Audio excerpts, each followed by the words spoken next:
ప్రపంచంలోని మహాసముద్రాల్లో పసిఫిక్ మహాసముద్రం చాలా పెద్దది.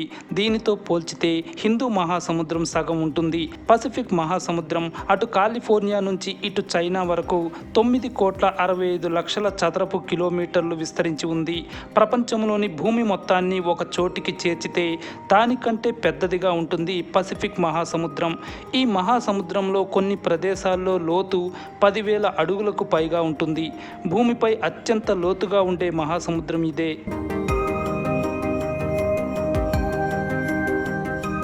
భూమిపై వాతావరణంలో మంచి మార్పులకు ఈ సముద్రమే ప్రధాన కారణం.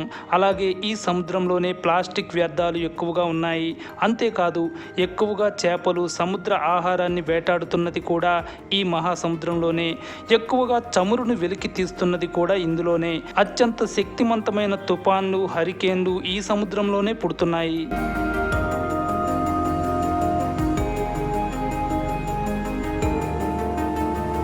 భూమిపై అగ్నిపర్వతాలు ఎక్కువగా ఉండే రింగ్ ఆఫ్ ఫైర్ పసిఫిక్ మహాసముద్రం చుట్టూ ఉంటుంది. ఇది 40,000 కిలోమీటర్లకు పైగా పొడవు ఉంటుంది. ఇందులో అగ్నిపర్వతాల వల్ల తరచూ భూకంపాలు, సునామీలు వస్తున్నాయి. భూమి లోపల పసిఫిక్ మహాసముద్ర టెక్టోనిక్ ప్లేట్ ఇతర టెక్టోనిక్ ప్లేట్లను ఢీకొడుతూ ఉంటుంది.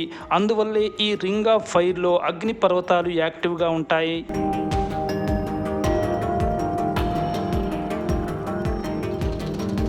పసిఫిక్ మహాసముద్రంలో రింగ్ ఆఫ్ ఫైర్ పక్కనే ఫిలిప్పీన్స్కి తూర్పు వైపున మారియానా ట్రెంచ్ అనేది ఒకటి ఉంది. ఈ భూమిపై అత్యంత లోతైన ప్రాంతం అదే.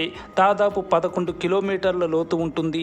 ఎవరెస్ట్ శిఖరం కంటే ఎక్కువ లోతు ఉంటుంది. దీనిలో ఒక ప్రదేశం ఏకంగా 36,000 అడుగుల లోతు ఉంటుంది. దాన్ని ఛాలెంజర్ డీప్ అని పిలుస్తున్నారు. ఇందులోకి 1960లో తొలిసారిగా మనుషులు అమెరికా నేవీ సబ్మెర్సిబుల్లో వెళ్లారు. ఇప్పుడు రిమోట్ ద్వారా ఆపరేట్ చేయగల వెహికల్స్ని రకరకాల పరిశోధనల కోసం ఛాలెంజర్ డీప్లోకి పంపుతున్నారు.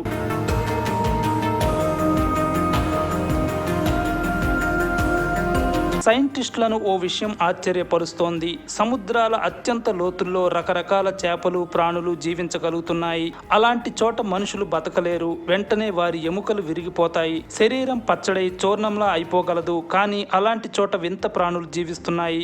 అక్కడికి సూర్యకాంతి వెళ్ళకపోయినా ఆ జీవులు మెరుస్తూ వాటి నుంచే కాంతి వచ్చేలా చేసుకుంటున్నాయి. వాటికి పెద్ద కళ్ళు ఉంటున్నాయి. అవి చీకట్లో కూడా చూడగలుగుతున్నాయి. అవి అంత లోతుల్లో ఎలా జీవిస్తున్నాయో తెలుసుకునే సైంటిస్టులు ప్రయత్నిస్తూనే ఉన్నారు.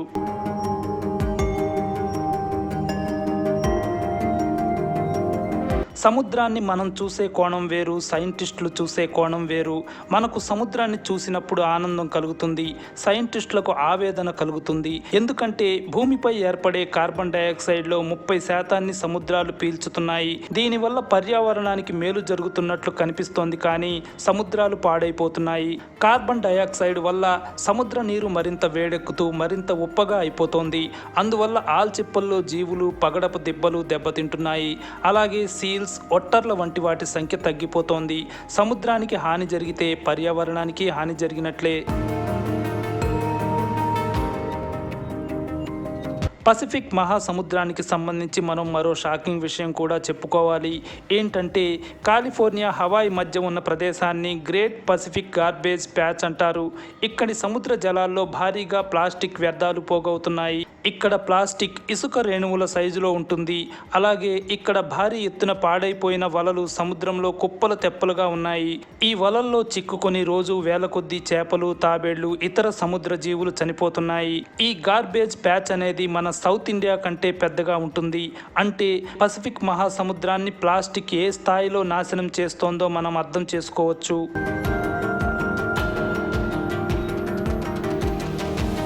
చేపలు, సముద్ర జీవుల వేట కూడా పసిఫిక్ మహాసముద్రంలోనే ఎక్కువ.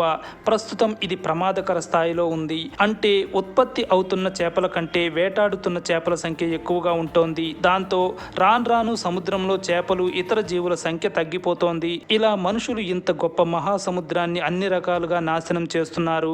మానవాళి స్వార్థం కారణంగా ఈ సముద్రం అన్ని రకాలుగా నష్టపోతోంది. చివరకు పర్యావరణము నాశనమవుతోంది.